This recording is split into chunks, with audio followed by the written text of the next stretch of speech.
All right. Hello, everybody. I hope we have some returning writers and maybe some new people. Welcome to the second installment of Let's Talk About Work and Equitation series.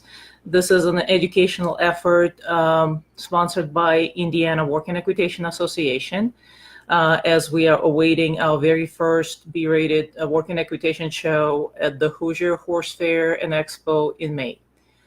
My name is Lydia Taylor. I am a work and equitation L judge and technical delegate certified by Confederation of Work and Equitation. And today I wanted to talk a little bit more about tech, attire, and equipment. And depending how that goes and how many questions we may have, then we may start talking about dressage. And as I was getting ready for it, for today's talk, I think we may go over disqualifications. Disqualification is a big deal in the sport, and everybody disqualifies. So maybe we'll start talking about that. This way, if we need to break out dressage into another session, we can do that.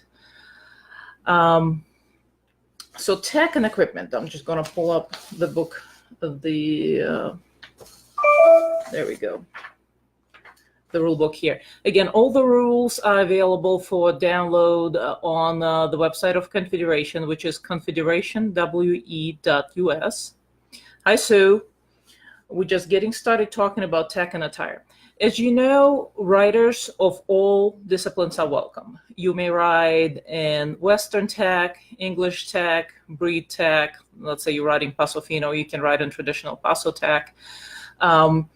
English does not have to be specifically, let's say, dressage or hunter jump or any one discipline. You can write, generally speaking, just English.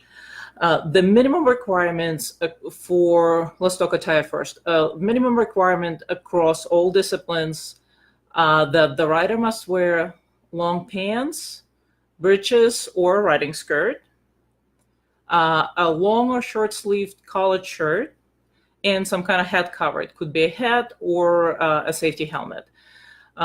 Youth under 18 years old must wear a helmet, but anybody at any level in any discipline is allowed to wear a helmet without any penalty. If you're writing Western, you may wear English helmet. This is perfectly acceptable. And I wanted to point out that according to this rule, wearing a polo shirt is perfectly acceptable for a rated show because it's a short sleeve collared shirt. I do like this rule because it allows writers to show esteem. For example, if your club has club polo shirts, it looks nice when you compete together.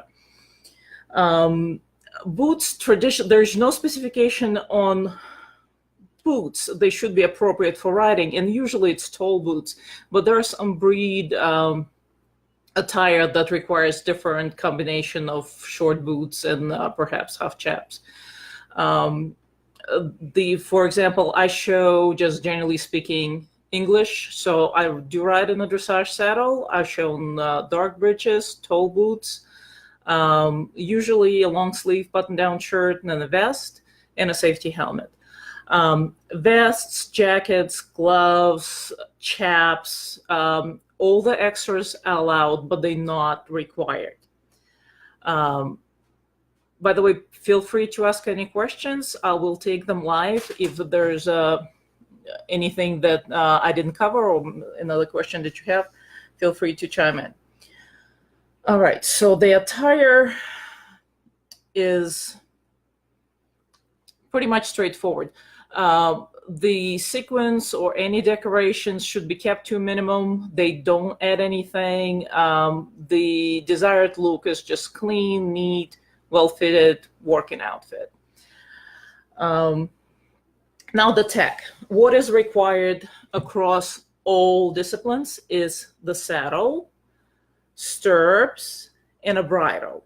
Now, saddle can be a treeless saddle. There's no requirement to have a treed saddle. A bridle does not have to be a bitted bridle. You may have a any kind of bitless bridle, a side pull, natural hackamore, which is a bosal, that is permissible. And side pulls can go both English and Western. If your bridle happens to have a cavesson on, there should be enough room to put 2 fingers flat on the bridge of the nose under your nose band. So if this is a horse's nose, 2 flat fingers should go under the nose. I love this rule.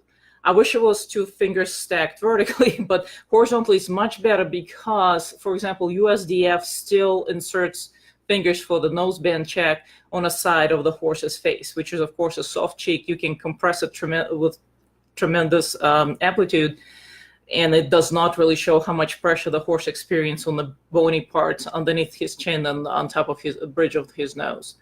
So keep that rule in mind. Now, one of the exceptions to the rule that the text should stay in the same tradition, for example, if your horse is wearing Western saddle, the bridle should also be of a Western type. The only exception to this are the bits. Any allowed bit can be used in any tradition. So Western horse can have, let's say, a pelham on a Western bridle. That would be okay. That's allowed. Now, let's talk about bits real quick. So mechanical hackamores are not allowed. Gags, elevators, twisted bits, combination bits.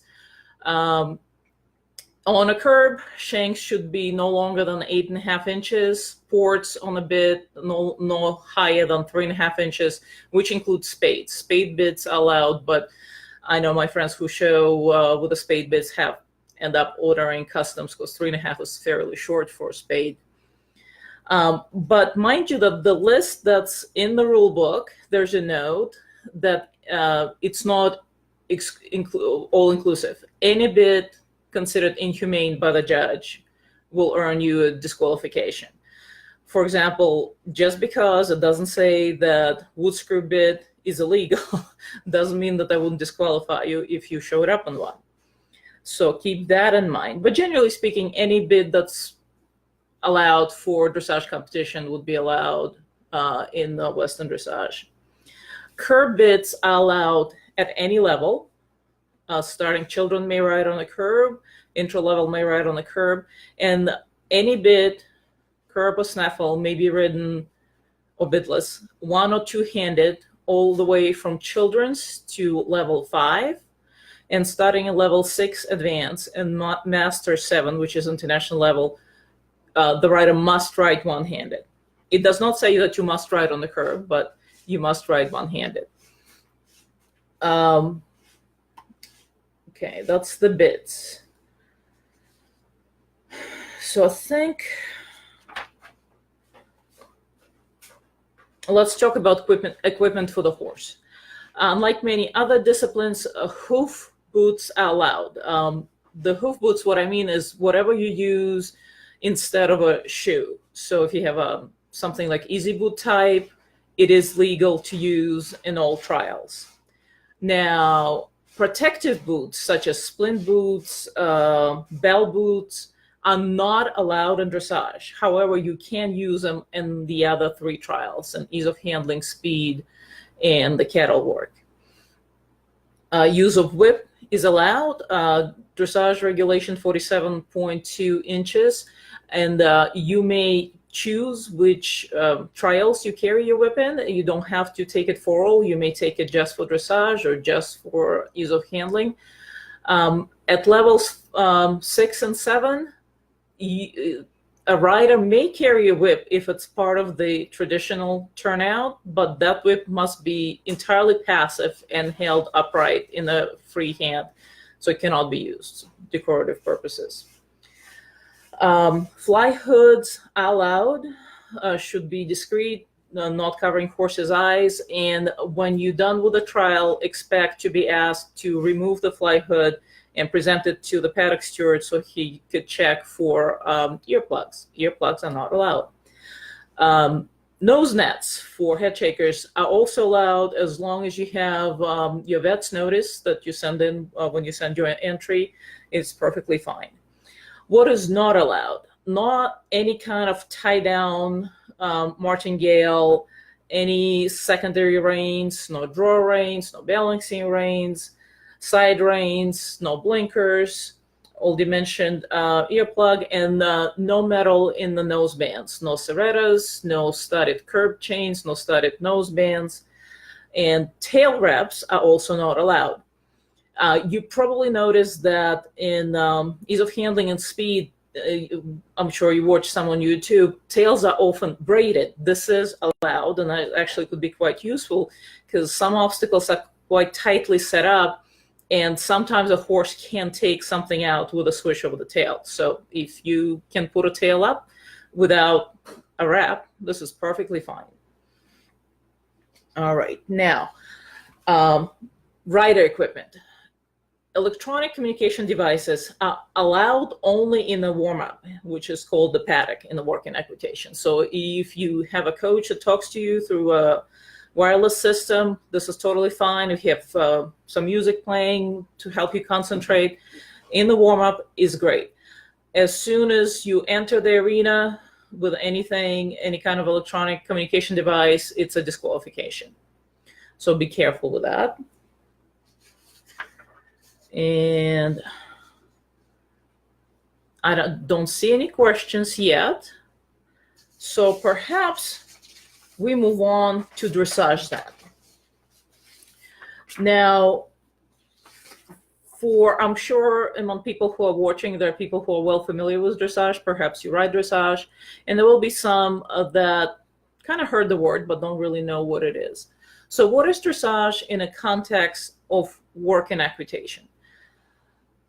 Well, what dressage is in any context is a progressive system of training of the horse and the rider, developing the strength, balance, and suppleness in the horse along the way.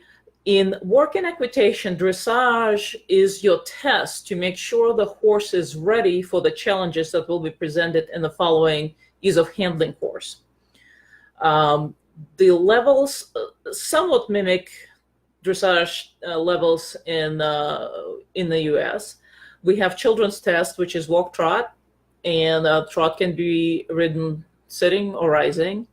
There are trot hold transitions through the walk, very reasonable looking test. Intro level is walk trot as well, with a significant difference being that starting at intro for adults, you are expected to ride trot hold and hold trot transitions without any walk steps. So that takes a certain amount of engagement and strength on the horse's part. Hence, we don't show horses in this discipline before they're 4 years old. So I would encourage those new to dressage, don't look at test as a pattern that needs to be completed. Rather look at the elements of it. So there are transitions that you can train. There are circles and half circles with the correct bend. There are precise figures which take time to learn how to describe them in the arena. And it's a good idea to, if you're new to dressage, perhaps take a lesson or two with a local dressage trainer. A good trainer will never turn you away because you're riding in the Western saddle or your horse is of the somehow wrong breed or type. This dressage is for everybody, so I would encourage you to give it a try. To get a sense of what's required in the rule book, in the dressage section, there's this, I don't know, you can really see, handy little chart which lists levels on top and then movements, so you can see what movements are required in each level. There's some significant difference from traditional dressage in that too. Starting, for example, starting from the intro level, you have reinback, and reinback stays from intro to masters. The requirement for number of steps changes, it goes up. In the high levels, there are actually more reinbacks. There's two. One reinback can come out at the walk, and then reinback come out in the trot, or reinback can come out immediately in the canter strike off, which makes absolute sense because once you hit the ease of handling course, you will encounter quite a few obstacles that require you to back up. So it's rather logical that you have the rein back early on. Another interesting difference is that when you start encountering lateral work and you work in equitation tests, it starts at the walk. The first leg yield that you ride is a walk leg yield. The first half pass that you ride, I think the only half pass that you ride, is a walk half pass. The other sizable difference, if you hold your ride dressage, is the size of the arena. The arena is a small dressage arena, 20 meters by 40 meters, and it stays the same size for all levels. It could be challenging for upper level horses who are used to a lot of space to work with. For example, the high level in the advance and the masters, I believe, there is a collected canter movement when you come around the corner after the short side, immediately turn down the short diagonal, ride a flying change, and as soon as you hit the rail after your short diagonal, you turn and ride the next short diagonal with a flying change into the next corner. So seemingly it is easy. It's well, not easy, but not very complicated movement in its layout. But when you put it in a small arena, you have to negotiate the turn, straighten, immediately ride your change, prepare for a sharp turn to turn on the second short diagonal. So it makes things rather complicated. At the advanced and the master's level, there is a 4-loop serpentine with flying changes as well, which makes it 10-meter half voltiges at each turn. For the low levels, children, intro, and novice A, which is roughly equivalent of a training level, may sit or rise the trot. And those levels also could have a reader, a person standing on the side and reading out loud the test for you. Starting at novice B, level 3, you have to sit all the trot work and you can no longer have a reader. However, the good news are that there's only one test per level. In traditional dressage, Western dressage is 3 to 4 tests per level, so it's a lot to memorize. Here, it's if whatever level you show this year, this is your test, and it stays the same for a few years. The procedure, and let's connect that a little bit to tech and attire. So when you warm up in the paddock, which warm-up ring called the paddock, paddock stewards, one of their responsibilities is to check quickly that you have correct tech and attire. If the paddock steward notices that something's out of order, for example, that you came to the dressage trial and your horse has belt boots on, they will tell you and give you a chance to fix the mistake, to go out quickly and remove them. They will most likely put you at the end of the order for the day, but you will not be disqualified. If the paddock steward did not catch whatever problem there was, and you entered the dressage arena in bell boots, that's disqualification. Upon the exit, paddock steward, I already mentioned, will check the ear nets, fly hoods, will check the whip length possibly, will check the horse for any signs of blood. Let's talk about that. Signs of blood. If it's non-rider related, maybe it's an old wound that opened or the fly bit the horse in the trial, it is disqualification. Any sign of blood is a disqualification. What does disqualification mean? It simply means your points do not count in this trial, but you may continue with the competition. So if you disqualified in dressage, you may still ride ease of handling and speed if you have it.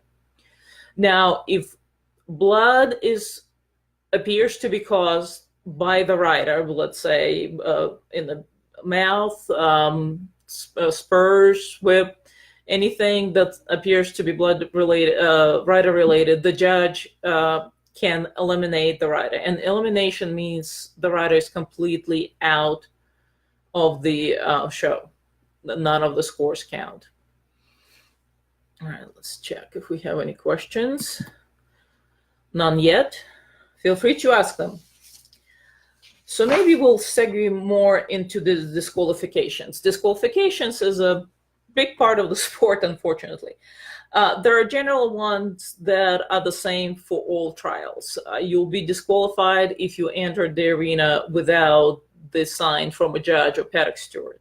You'll be disqualified if you started your test or obstacle course before the judge rings the bell. You will be disqualified if judge rung the bell, but you took longer than 60 seconds to enter the arena or to start your trial. Let's see, any signs of severe lameness, pain, severe distress will get disqualification. Blood, as we said, if it's not related to the action of the rider, is disqualification. If by the next trial you doctored up the wound, there's no active bleeding, you're welcome to continue. Any mistreatment of the horse is disqualification. The judge has authority to disqualify the rider that he feels is unsafe for himself and for the people in the arena. If you're riding one-handed, having two hands, or the highest level, advanced and masters, if you're riding one-handed and you have second hand on the rein longer than what's required to adjust the rein, which is momentary action, you just pull whatever rein you need behind your rein hand, that's a disqualification. In the lower levels, you are allowed to briefly have the hands, both hands on the reins to correct whatever problem arose, and it's not a disqualification, but the mark will reflect it in the rider score if you have to do that, and I'm sure in the movement itself, because if something required you to use two hands to correct, so something went wrong.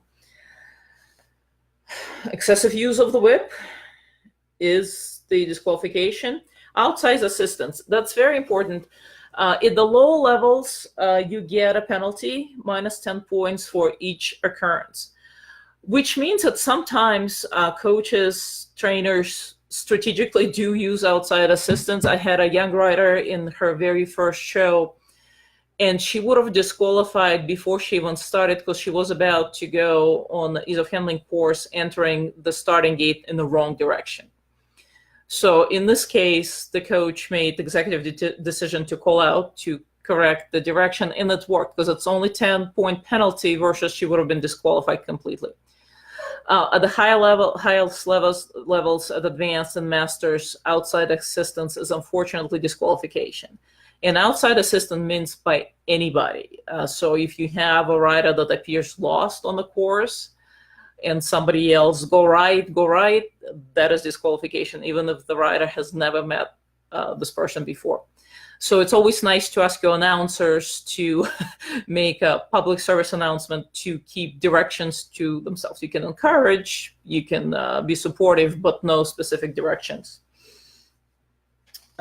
Use of illegal tech and attire, again, if the paddock steward didn't catch it, didn't give you a chance to fix it, if you entered the arena with illegal tech attire or you change tag between the trials, that is disqualification from the trial.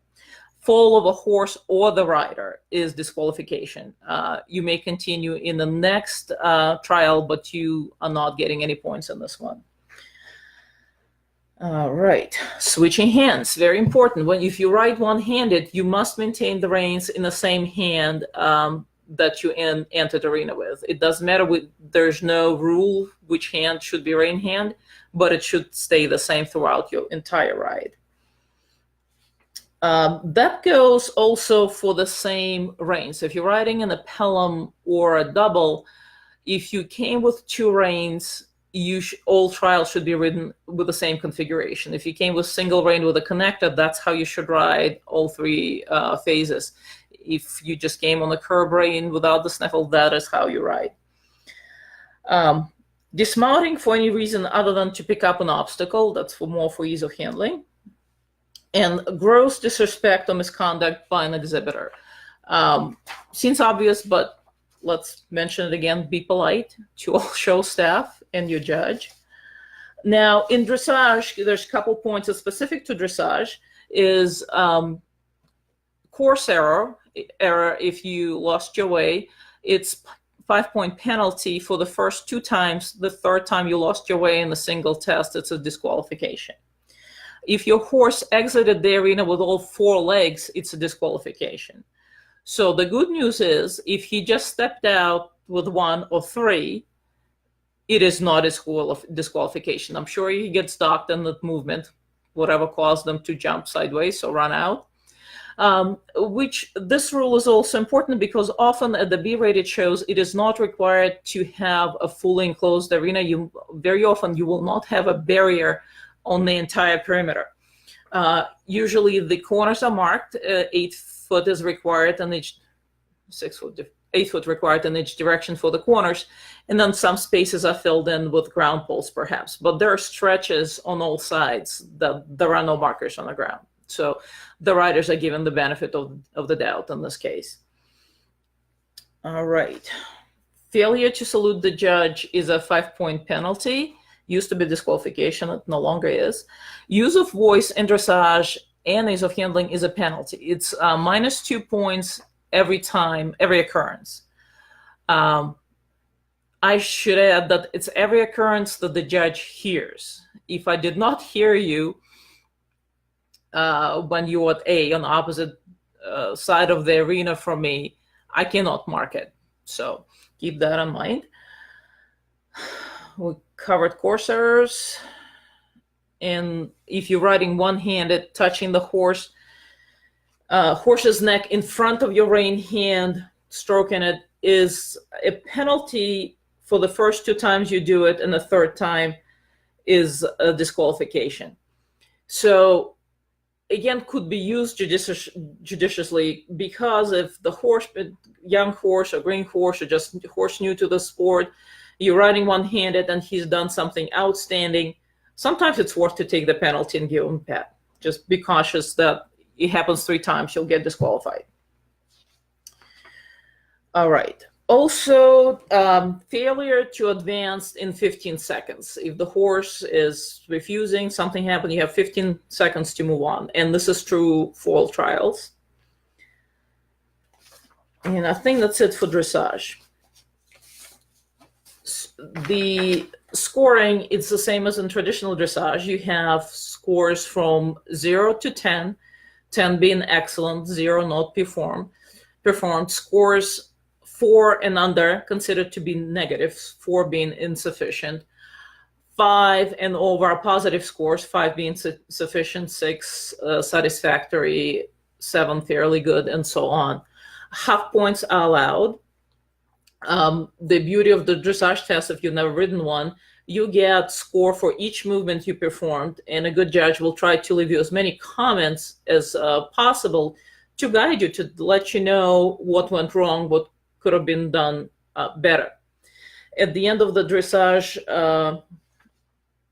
score sheet, there are collective marks, and there are gates of the horse mark, and it only has coefficient on 1.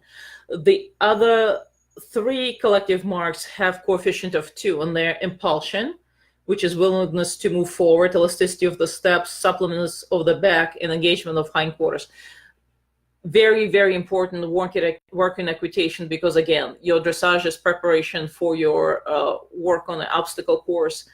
In order for the horse to be maneuverable and agile, he needs to work over the back on the haunches and be supple. Submission, willing cooperation, harmony, attention and confidence and acceptance of context, etc. Again, absolutely necessary to have a successful obstacle ride. And the last mark is rider and presentation. So that presentation used to be its own mark. Now they combine. So half of it goes for rider position, use of the aids, effectiveness of the aids, and the other goes for completeness and appropriateness of tech and attire. What does completeness mean? For example, if you are on a stock saddle and Western saddle, and you're not using a rear cinch, and there's latigo flapping around, that should be removed. It's a working sport. There is an argument that since it is a working sport, that on the Western saddle, rear cinch should be used if the saddle's set up for it. But as long as there's no extra bits flying around, that will be okay. Some riders in early days went as far as coming with hobbles and rope and all kinds of stuff on their saddle. That's not necessary.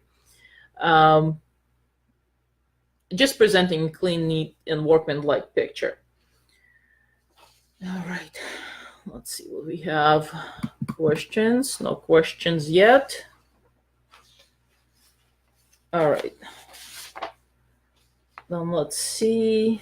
We covered, sorry, consulting my notes. So let's mention, since we're talking dressage and we have a gate mark, let's talk about gated horses and dressage. This is the first year, 2019 show season, that gated horses are not penalized. Since the rule book was modeled after European, after the founders of the sport, all dressage tests included walk, trot, and canter. There's simply not too many gated horses that are used in the sport overseas. There are a lot of gated horses here. Oh, pardon, my battery running low. Okay. There we go. So the allowance has been made this year for gated horses to compete without any penalty.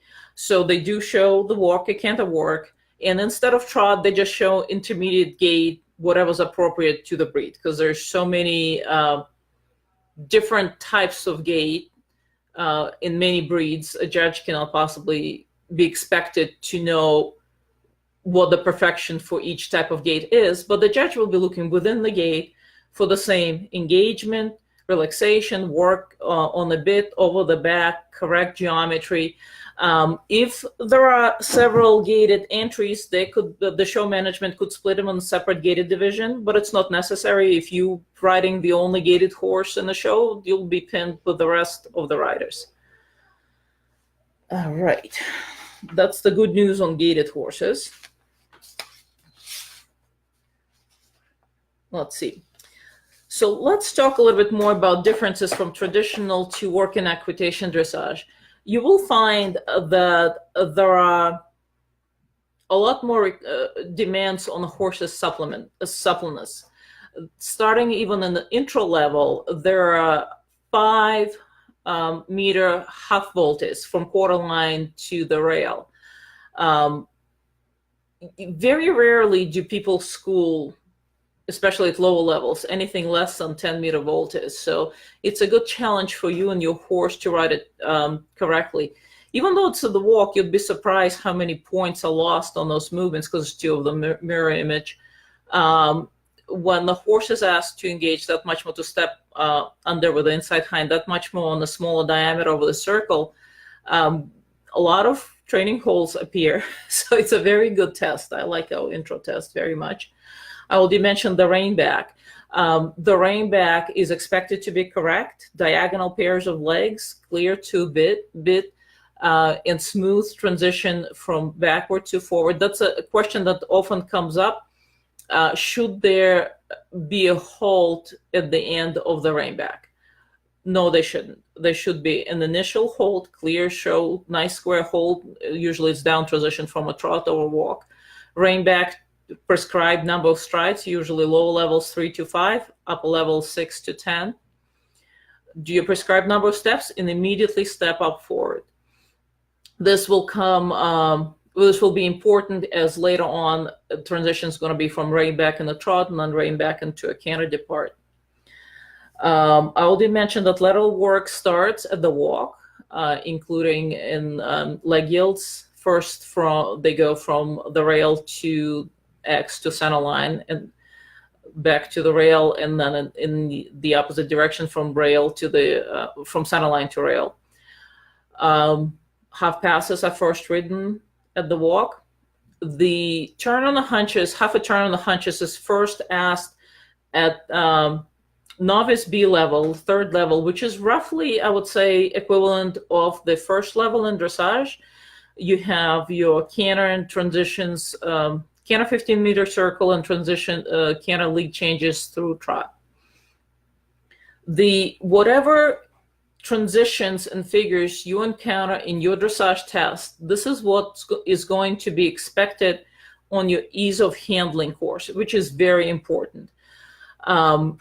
Because in this sense, dressage tests are easier. For example, in novice B, the canter lead changes through trot happen on a diagonal. Even though it's a small arena, it's a fair amount of space to set up a nice transition through trot, lead change through trot. In the same level ease of handling, you must canter the double slalom, which puts the poles about 20 foot apart, which means you have to ride half a 6-meter canter volte, straighten, have enough room in 20 feet, change lead through trot, pick up the correct lead, immediately turn and repeat it 1, 2, 3, 4 more times. If you have 5 poles set up on higher levels, it's going to be more. So the ease of handling courses can be quite demanding. The exercises can be quite demanding. Then why is the turn on the hunches of the walk appear so early? Because again, it's demanded in the exercises. When you ride the livestock pen,